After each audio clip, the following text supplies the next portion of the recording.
भी आपको समझ में आया। और आगे बढ़ते हैं और बात करते हैं एक ऐसे प्रोडक्ट के बारे में जो कि इम्यूनिटी का एक भरपूर संभार है, और इसको अमृत ऑफ आयुर्वेदा कहा जाता है दोस्तों। जी हाँ, आपने सही सुना, it called as amrit of Ayurveda. और ये आपके आपकी इम्यूनिटी सपोर्ट को बेटर करना, ब्लड को प्यूरिफाई करना, ऐसे तमाम काम ये करने के ऊपर काम करता है गिलॉय। और गिलॉय जो है एक अमृता बोला गया है, आयुर्वेद के अंदर में इसको अमृता बोला गया है। और सारे हर्ब्स का, सारे जो तत्व अवेलेबल है नेचर में, उसके अंदर में सबसे बेस्ट क्वालिटी माना गया है आपको गिलॉय को। ये हर पॉसिबल वर्क करता है आपके बॉडी के अंदर में, इम्यूनिटी लेवल को बढ़ाने के काम हो, या फिर आपके ब्लड को प्यूरिफाई करने के काम हो, या फिर आपकी बॉडी से टॉक्सिन्स को रिमूव करने के काम हो, ये सारे तरीके से एक बेटर वर्क करता है दोस्तों, है ना। और एक तरीके से आपको एक बोला जाए तो आयुष मिनिस्ट्री जो है इसको एक गोल्डन हर्ब की तरह इसको मानते हैं, एक एक सोने का एक तत्व की तरह मानते हैं आयुष मिनिस्ट्री। आयुष मिनिस्ट्री एक गवर्नमेंट बॉडी है इंडियन गवर्नमेंट का, और ये एंटी कोविड प्रोटोकॉल के बेसिस में ये ट्रेंड में आया था पहली बार दोस्तों। जब कोविड आया था उस टाइम पे, पहली बार नहीं बोल सकते, बट उस टाइम पे इसका चर्चा ज्यादा हो शुरू हो गया था गिलॉय का, तो उस समय भरपूर लोग इसका इस्तेमाल करके फायदा ले रहे थे।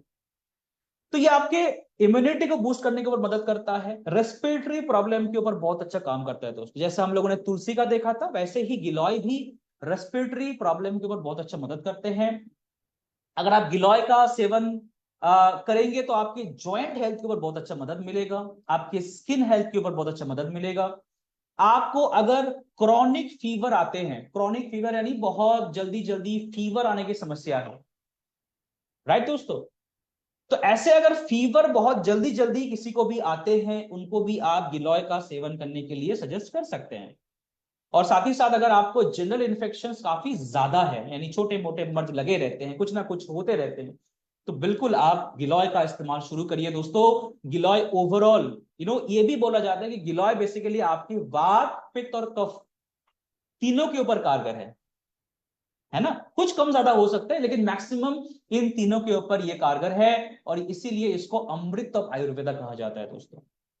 तो जब आप गिलॉय का इस्तेमाल करेंगे तो आपके ओवरऑल रसायन यानी आपके इम्यूनिटी बूस्टर, आपके वातारक्षका यानी आपके गाउटी या फिर आर्थराइटिक हेल्थ, आपके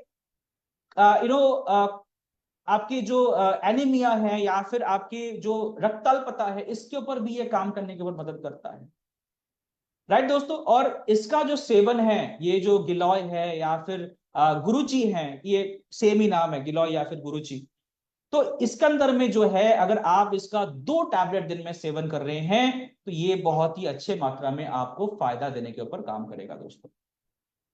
तो आप गिलॉय का भरपूर इस्तेमाल करिए, आपके जॉइंट हेल्थ के ऊपर आपको इंप्रूवमेंट पाने हैं, आपके इम्यूनिटी के ऊपर इंप्रूवमेंट पाने हैं, आपके गाउटरी आर्थराइटिस अगर है, गाउट अगर है, या फिर आपकी जिसको हम लोग बात की समस्या कहते हैं, इन सब के ऊपर बहुत अच्छा फायदा देखने को मिला है दोस्तों गिलॉय का। तो इन सारी चीजों के ऊपर में आप गिलॉय का इस्तेमाल कर सकते हैं।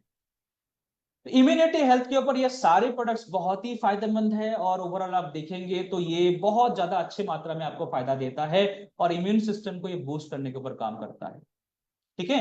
तो अगर आपको ये देखने का बड़ा सिंपल प्रोसेस होता है, अगर आपको जो है अगर आपको मोर देन 2 to 3 टाइम्स एक साल के अंदर में अगर आपको 2 से 3 बार से ज्यादा सर्दी जुकाम लगने की समस्या अगर है, तो आप खुद समझ जाइए कि आपका इम्यूनिटी पावर थोड़ा सा कमजोर है, उसको बेटर करने की आवश्यकता है। अगर आपको पूरे दिन भर में आपको फटीग रहता है, थोड़ा ज्यादा थका थका सा फील करते हैं, तो आपको इम्यूनिटी पावर को थोड़ा सा बेटर करने की आवश्यकता है। अगर आप पूरे दिन भर में ज्यादा टायर्ड फील करते हैं, स्टमक आपका अपसेट रहता है, कहीं पे भी कट जाए, छिल जाए, जल जाए, तो भरने में बड़ा डिले होता है, या फिर ब्लड रुकता नहीं है जल्दी, तो ये एक तरीके से सिम्टम हो सकता है कि आपका इम्यूनिटी कमजोर है। अलग अलग कारण भी हो सकता है, लेकिन इम्यूनिटी का भी एक रोल हो सकता है इसके अंदर में। तो इसके अंदर में क्या करना है दोस्तों, इसको डेली बेसिस में आपको जीवन का पार्ट बनाना है गिलॉय का। और उसके साथ साथ आप आज के इस ट्रेनिंग का जो लास्ट पार्ट